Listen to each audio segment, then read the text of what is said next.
మనం పండించే పంటలకు మట్టే ఎరువు, మట్టే పురుగు మందు, మట్టే తెగుళ్ళ మందు, ఇంకా వేరే ఏది అవసరం ఉండదు.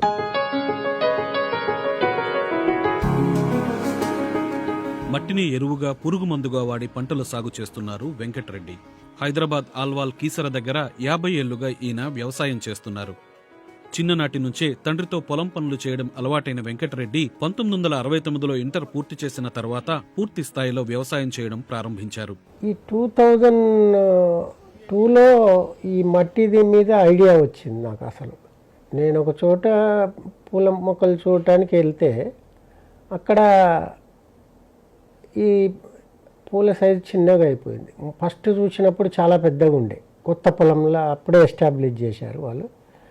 తర్వాత చిన్నగా అయినాయి. ఏంటి ఈ కొత్త పొలాలలోనే పెద్దగా ఉంటాయా, రాను రాను పాత పొలాలు అయితే ఇంకా సైజు పెరగదా అని అప్పుడు ఇది డెడ్ సాయిల్ అయింది, ఇది మట్టి తీసేసి కొత్తది వేయండి కనుక అప్పుడు కొంచెం నాకు అన్ని పంటలకు వేయచ్చు కదా అని అనుకున్నాను. కాకపోతే మా దగ్గర ఖాళీ ఉన్న స్థలం నుంచి అప్పుడు సేకరించి వేసి చూశాను మట్టి, కొత్త మట్టి. అప్పుడు ద్రాక్షలో కూడా బాగా వచ్చింది, చిగురు క్వాలిటీ. అయితే మళ్ళీ వరిలో ఎందుకు ట్రై చేయకూడదు, వరి గోధుమ రోజు తినే పంటలు కదా, నిత్యం తినే పంటలని ఇక్కడ అల్వాల్లో వేయటం జరిగింది. పొలంలో కందకాలు తవ్వి లోపల పొరల మట్టిని ఎండబెట్టి ఉపయోగిస్తారు. అప్పుడు చాలా బాగా వచ్చింది ఆ పంట సేంద్రియ ఎరువులతోనే. అసలు ఫర్టిలైజర్ వాడలే, ఏది వాడలే. దిగుబడి 50-60 బస్తాల దాకా కనిపించింది, ఎక్కడ లేని దిగుబడి అనిపించింది. అయితే నత్రజని, భాస్వరము, సూపరు, పొటాషి ఏది లేదు, అన్ని మట్టిలోనే ఉన్నాయి. అన్ని ఎండు మట్టిలో అన్నీ సమకూరుతాయి. మళ్ళీ తీయదనం కూడా నీకు ఎండిన మట్టిని నువ్వు వేస్తే కొంచెం నీళ్ళు పడ్డ, వర్షం పడ్డ వాసన వస్తుంది, కమ్మటి వాసన. ఆ కమ్మటి వాసన వేస్తే అది చెట్టుకేస్తే తీయటి ఫలాన్ని ఇస్తుంది. మట్టిని నీటితో కలిపి చల్లి పురుగు మందులా ఉపయోగిస్తారు వెంకటరెడ్డి. ఈ ఎండిన మట్టిని ఫస్ట్ కొంచెం పైరు మీద చల్లి చూసేసరికి ఎంబడే గ్రోత్ వచ్చింది. చల్లందికి అట్లనే ఉన్నాయి.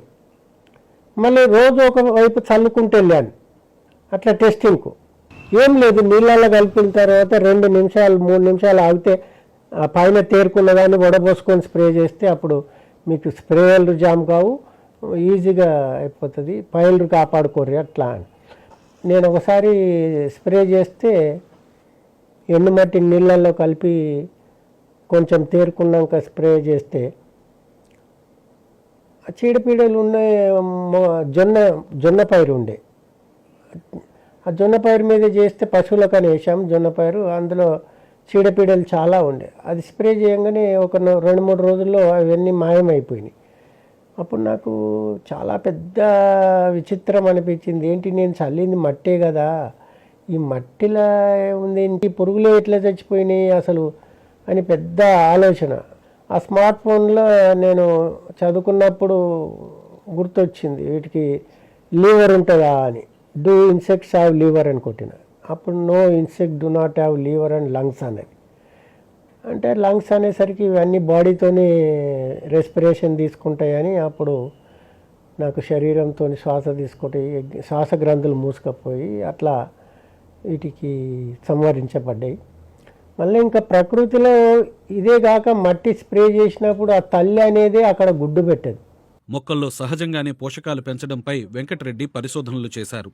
తన పంటలో విటమిన్ ఏ ఎక్కువ ఉన్నట్లు ఆయనకు అనుకోకుండా తెలిసింది.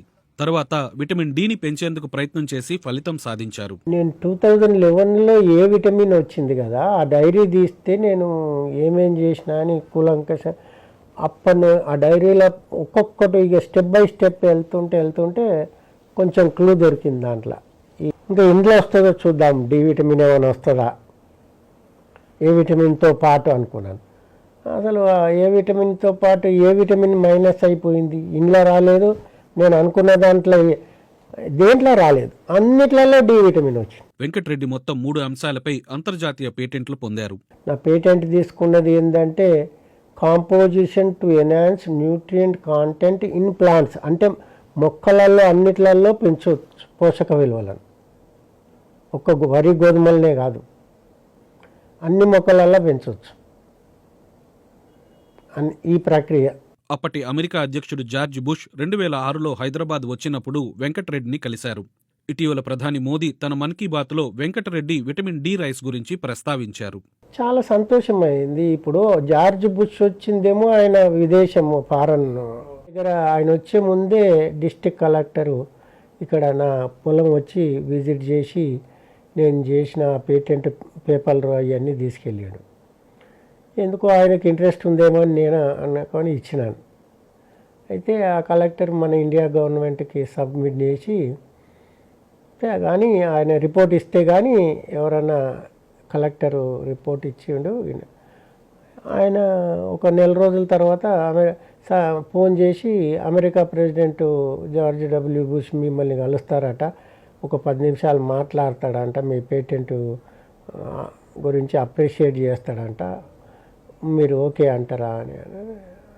భారతదేశ ప్రధాని అభినందించిండు అంటే మా ఇంట్లో అభినందన, ఇది మన దేశంలోది మనదే అని దీనికి ఎక్కువ సంతోషం ఉంటుంది. ఏదైనా కానీ నీకు వేరే దేశము జార్జ్ బుష్ వచ్చినప్పుడు అభినందించినా నాకు అంత సంతోషం లేదు, ఇది చాలా సంతోషం ఉంటుంది. మన ఇంటిది ఎవరైనా ఆస్వాదిస్తారు కదా.